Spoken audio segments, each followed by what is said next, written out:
మోషేలో ఉన్నటువంటి అద్భుతమైన లక్షణాల్లో ప్రార్థనా జీవితము అనేది ఓ శ్రేష్టమైన గుణము. మనుషులందరూ కూడా సమస్య తల ఎత్తినప్పుడు సనుక్కుంటూ గొనుక్కుంటూ నోటికి పని చెప్పినప్పుడు మోషే ప్రార్థనకు పని అప్పగించాడు, లేదా మోకాళ్లకు పని పెట్టాడు, లేదా మనుషులందరూ మోషేతో వాదాలకు దిగుతున్నప్పుడు, నిందిస్తున్నప్పుడు వారిని తిరిగి నిందించక మోషే దేవునితో మాట్లాడి సమస్యలకు పరిష్కారాన్ని తీసుకొచ్చాడు. ఆత్మీయులకు ఆత్మీయహీనులకు తేడా ఉంది. వీళ్ళిద్దరికీ సమస్యలు వస్తాయి. విశ్వాసులకు అవిశ్వాసులకు తేడా ఉంది. అయినప్పటికీ సమస్యలు సమానంగా రావచ్చు. కొన్ని సందర్భాల్లో విశ్వాసులకు మరెక్కువ సమస్యలు రావచ్చు. ఎందుకంటే బైబిల్ సెలవిస్తుంది, నీతిమంతునికి కలుగు ఆపదలు అనేకం. ఒకవేళ ఈరోజు నువ్వు దేవుని బిడ్డగా జీవిస్తున్నా, వాక్యానుసారంగా బ్రతుకుతున్నా, అనేక సమస్యల గుండా నువ్వు వెళ్తున్నట్లయితే నీకు ఒక శుభవార్త. నీతిమంతునికి కలుగు ఆపదలు అనేకములు, కానీ వాటన్నిటిలో నుండి ఆయన వానిని విడిపించును అని బైబిల్లో ఉంది.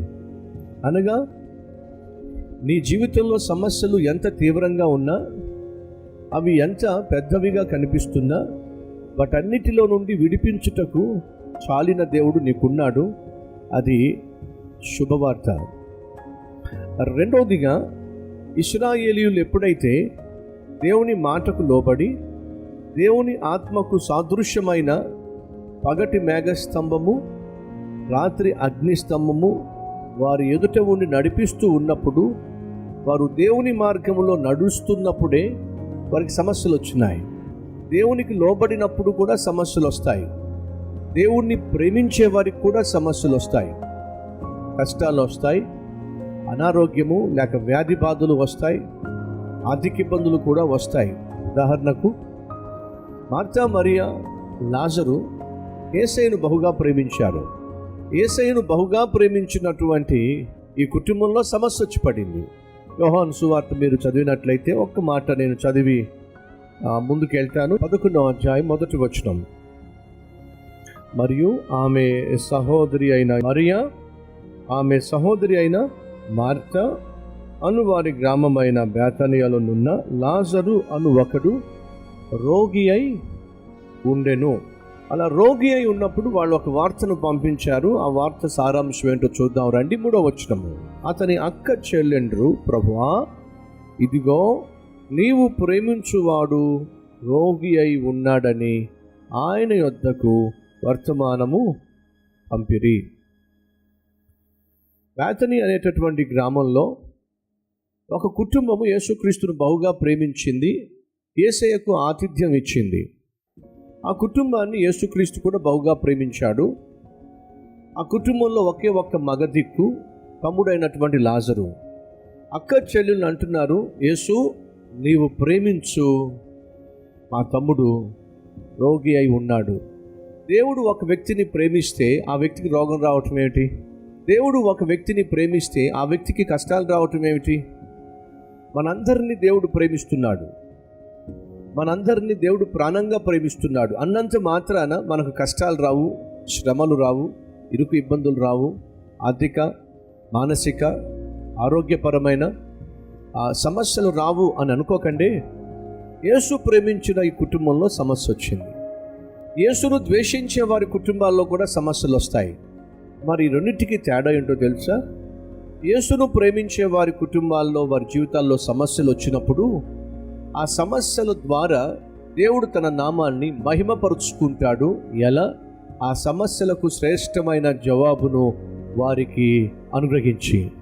విశ్వసించని వారి జీవితంలో సమస్యలుగానే మిగిలిపోతాయి. ఆ సమస్యలు వారిని సమసిపోయే విధంగా చేస్తాయి, వారి జీవితాలను మరుగున పడిపోయే విధంగా చేస్తాయి. వారిని ఆ సమస్యలు నలిపేస్తాయి, నలగొట్టేస్తాయి. అంతేకాకుండా నీరుగారి చేస్తాయి, ఆఖరికి నిరుత్సాహపరిచేస్తాయి. ఎందుకంటే ఆ సమస్యలకు పరిష్కారం చూపించే నాథుడు కానీ పరిష్కారం చూపించేటటువంటి దేవుడు కానీ అవిశ్వాసికి లేనప్పుడు సమస్యలు అతన్ని దిగజార్చి వేస్తాయి.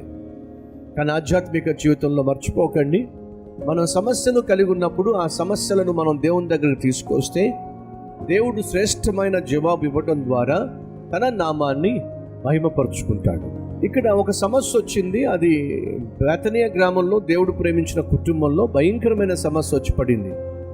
ఆ సమస్యను గూర్చి ప్రభు ఏమన్నాడో చూద్దాం రండి. 4వ వచనము. యేసు అది విని, ఈ వ్యాధి మరణము కొరకు వచ్చినది కాదు గాని దేవుని కుమారుడు దాని వలన మహిమపరచబడినట్లు దేవుని మహిమ కొరకు వచ్చింది.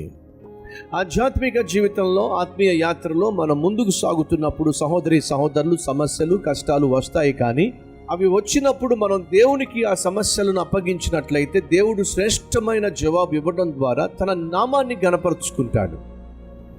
సమస్యలు వచ్చినప్పుడు సహోదరి సహోదరులు నీరుగారిపోకండి, నిరుత్సాహపడకండి, నిట్టూర్పులు విడవకండి.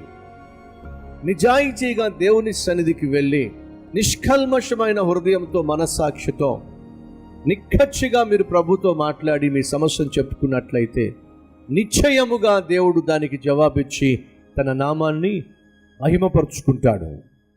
మనం చూస్తుంది అదే. సో ఈరోజు నువ్వు ఏ సమస్య కలిగి ఉన్నా, నువ్వు దేవుణ్ణి ప్రేమించే వ్యక్తివి అయితే, దేవుడు నిన్ను ప్రేమిస్తున్నాడనే సత్యం నువ్వు గ్రహించినట్లయితే నీకు ఒక శుభవార్త. ఆ సమస్య దేవుడు నీ జీవితంలో అనుమతించింది తన నామాన్ని మహిమపరుచుకోవడానికి. నువ్వు అనేక మంది దగ్గరకు వెళ్ళి నా దేవుడు ఎంత గొప్పవాడో చూడండి, ఎలాంటి జవాబు నాకు ఇచ్చాడో గ్రహించండి అని నువ్వు నీ చుట్టూ ఉన్న వారికి చెప్పడానికి ఒక అవకాశం దేవుడు ఇవ్వడానికే ఆ సమస్యను నీకు ఇచ్చాడు. ప్రతి సమస్య మనం దేవుణ్ణి మహిమపరచడానికి మనకి ఇవ్వబడుతున్న ఒక అద్భుతమైన అవకాశం.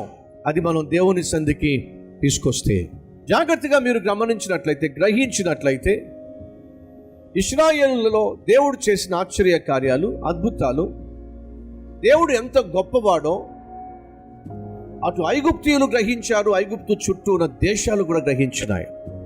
ఉదాహరణకు రాహాబు దగ్గరకు వేగులు వారు వెళ్ళినప్పుడు రాహాబు అంటుంది, ఐగుప్తులో దేవుడు, మీ దేవుడు చేసినటువంటి ఆశ్చర్య కార్యాలు, ఎర్ర సముద్రం రెండు పాయలు చేసి మీ ప్రజలను దేవుడు నడిపించిన విధానం గూర్చి మేము విన్నప్పుడు మా హృదయాలు కరిగిపోయినాయి. ఎస్, దేవుడు ఎందుకు తన ఆ శక్తిని మన మధ్య కనపరచాలని ఆశపడుతున్నాడో తెలుసా? తన నామాన్ని కనపరచుకోవడానికి. తన శక్తి కనపరచబడాలి అంటే అక్కడ ఒక సమస్య ఉండాలి. ఆ సమస్యను దేవుడు అనుమతిస్తున్నాడు అంటే కారణం తెలుసా? ఒకవైపు నీ పట్ల ఆయన ఎంత శ్రద్ధ కలిగి ఉన్నాడో తెలియచేస్తూనే, నీ ప్రార్థనకు ఎలా జవాబిస్తాడో అది నువ్వు గ్రహింపచేస్తూనే, తాను ఎంత శక్తి కలిగిన దేవుడో లోకానికి తెలియచేయాలి ఆశిస్తున్నాడు. ఈరోజు ఏ ఆపదున్నా, ఏ కష్టం ఉన్నా దానిని బట్టి నువ్వు భయపడాల్సిన అవసరం లేదు. ఎందుకంటే ఆపద నుంచి నిన్ను విడిపించగలిగిన దేవుడు ఉన్నాడు. ఒకవైపు నీకు ఆశీర్వాదం, మరొక వైపు అది దేవునికి మహిమకరం. కాబట్టి ఈరోజు ప్రభు సన్నిధిలో నీవు కలిగి ఉన్న సమస్యను బట్టి దిగులు పడక సంతోషంగా ప్రార్థన చేయి.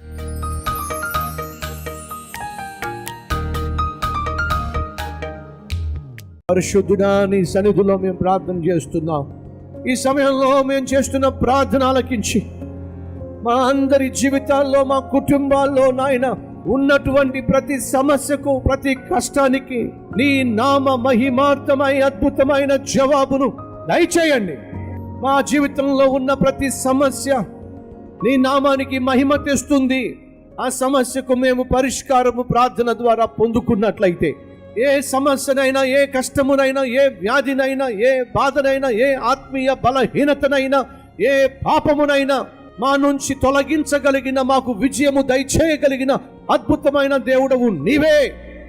నీ వైపు మేము చేతులెత్తి ప్రార్థన చేసినప్పుడు విజయం సాధిస్తాం. మోషే గొప్ప ప్రార్థనాపరుడు. తన ప్రార్థనను ఆలకించి నీ మహిమను కనపరిచావు, నీ నామాన్ని కనపరుచుకున్నావు.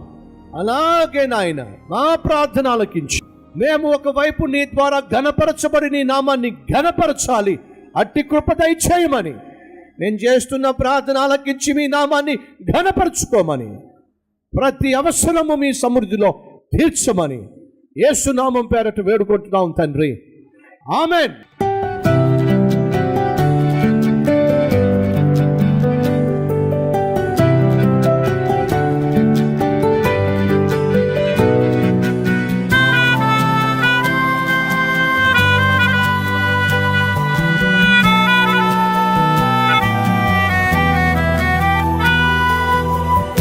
సందేశం మీకు ఆశీర్వాదకరంగా ఉన్నట్లయితే 10 మందికి షేర్ చేయండి, లైక్ చేయండి, మంచి కామెంట్ పెట్టండి. మళ్ళా రేపు కలుసుకుందాం. సరే.